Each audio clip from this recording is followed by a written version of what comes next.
A sine wave is a smooth, repetitive waveform. One completion of the repeating wave pattern is called a cycle. The time it takes to complete one cycle of the wave is called the period. In this example, the time it takes to complete one cycle is 0.25 seconds. So this waveform has a period of 0.25 seconds.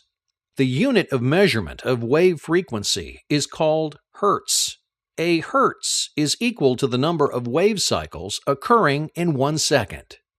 For this wave, there are 4 cycles in 1 second. Given that frequency is 1 over t, or period, then the frequency is 4 cycles in 1 second, or 4 hertz.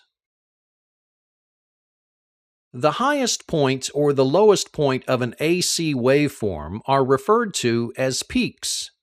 Peak amplitudes or values can be measured in the positive direction starting from the baseline or in the negative direction. The peak-to-peak value is measured from the negative aspect of the waveform to the positive aspect. In symmetrical waveforms, the peak-to-peak value is twice the peak value.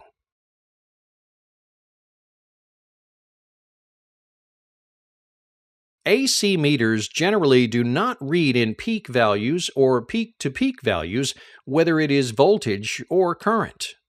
AC meters will read in root mean square or RMS values, also referred to as effective values.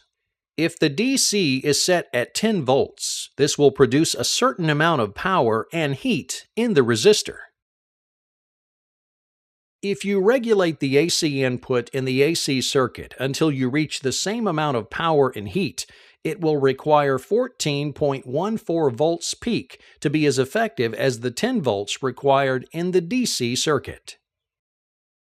This is due to the alternating characteristic of an AC wave whereby voltage oscillates between peak-to-peak maximum values. Thus, on average, full voltage is not being continuously delivered to the AC circuit to generate the same power as a DC circuit. Therefore, to compensate, AC circuits need higher voltage input. When the power in the DC matches the power you produce in the AC voltage of 14.14 volts at its peak is as effective in producing the same power as 10 volts in a DC circuit. Therefore, we can define the AC peak value as 1.414 times 10 volts or 10 RMS, which equals 14.14 volts.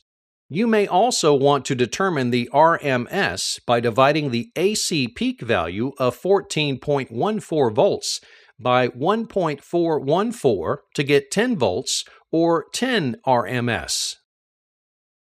Therefore, an AC voltmeter connected across the resistor in the AC circuit would read 10 volts.